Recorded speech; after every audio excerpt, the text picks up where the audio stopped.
Francesco Vecellio was the elder brother of the famed Renaissance painter Tiziano Vecellio and a devoted member of the Italian Brotherhood of Assassins. Raised and trained to adulthood by the assassin Perotto Calderon, whose story I have covered in a previous video, Francesco's path took a dark turn when his mentor betrayed the Brotherhood. Left without a mentor, Francesco was soon sent to Rome to continue his training under the guidance of Master Assassin Ezio Auditore. Upon the completion of his training, Francesco proved himself a capable and disciplined assassin, and was chosen to lead a team of his own. With that said, today I'll be going into detail explaining the full life of Francesco Vecellio. Before I begin though, almost 90% of my viewers are not subscribed, so if you want more Assassin's Creed content, then please consider leaving a like and subscribing to the channel, as it does really help out. Anyway, let us begin. Born in the town of Pieve di Cadore in 1475, Francesco Vecellio inherited his place within the Assassin Brotherhood by birthright. From a young age, he was placed under the tutelage of Perotto Calderon, who came to regard him as a son and described him as an exceptional addition to our order. Perotto trained Francesco with both discipline and compassion, believing that while an assassin must be shaped by rigour, a child should still be allowed to be a child. He would often bring Francesco to a nearby village to play among the local children, quietly watching as his young apprentice led them in playful parades. By 1498, when Perotto entered the service of the Borgia as a courier, Francesco had grown into a capable and trusted student. He was given the task to deliver his mentor's reports to the Brotherhood while continuing his own training in combat and strategy, skills that Perotto believed already rivaled those of many seasoned assassins. However, their bond was soon tested. After Perotto became romantically involved with Lucrezia Borgia, Francesco's unexpected arrival to retrieve his mentor's reports stirred unease. Though he never spoke of it, Perotto sensed that Francesco had discovered their secret. The boy grew quiet and distant, claiming illness, a pretense his mentor did not believe. Lucrezia urged Perotto to poison his apprentice to protect their affair, but Perotto, bound by loyalty and affection, refused to harm the young man he loved as his own child. Later in 1498, Francesco became embroiled in the tragic hunt for his former master, who had broken all three tenets of the creed in a desperate attempt to save his and Lucrezia Borgia's illegitimate son, Giovanni, a child fated to die soon after birth. Francesco was devastated by Perotto's betrayal, torn between loyalty and heartbreak, though he placed the blame not on his mentor, but on the Borgia harlot who had led him astray. Despite his youth, Francesco pleaded with the Brotherhood to show Perotto mercy, yet his words carried little weight against the gravity of the crime. The elders ruled that the creed demanded justice, and that Perotto's death was necessary to preserve the order's honour. Following a trail of corpses, Borgia guards and fallen assassins alike, the team tracked Perotto to Agnadello, where they learned he sought the Shroud of Eden to save his dying son.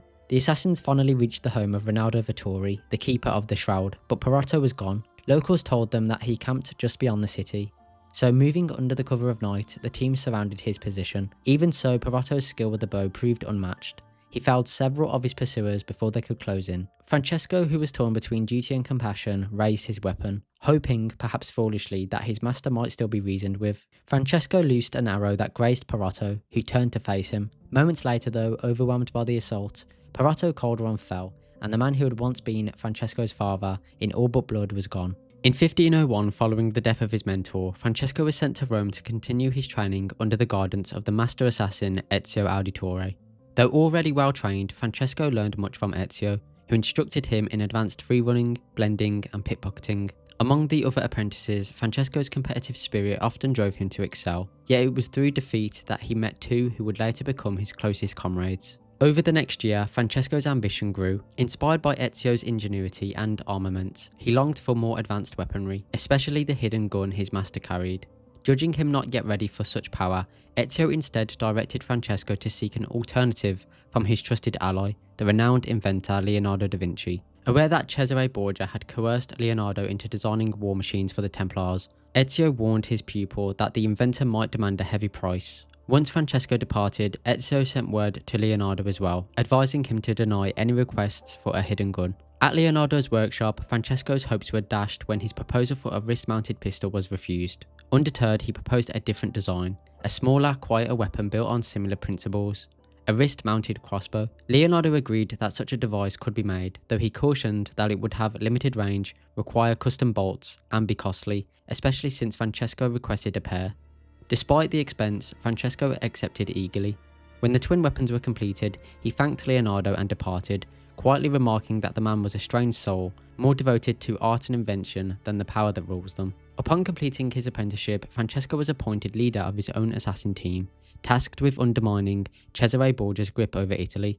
Among his trusted allies were Cipriano Inu, a master archer, and Tessa Varzi, an expert in poisons. While much of their work was centered in Rome, their missions also took them across Romagna, Camerino, and Venice. Together they played a vital role in the defense of Camerino, rescued prisoners condemned for Cesare's amusement, and protected the astronomers Nicolaus Copernicus and Navarra. The team also allied with Fiora Cavazza, a former Borgia agent turned assassin, to eliminate several key targets, including Rocco Topolo, Cahine, Cahar, and Baltasar da Silva. Sometime in 1503, Francesco sought out Giovanni, the son of his late mentor Perotto. He sent a message by pigeon asking the boy to meet him by a fountain. Following Francesco's instructions, Giovanni used his inherited gifts to track the assassin as he moved across the rooftops of the city.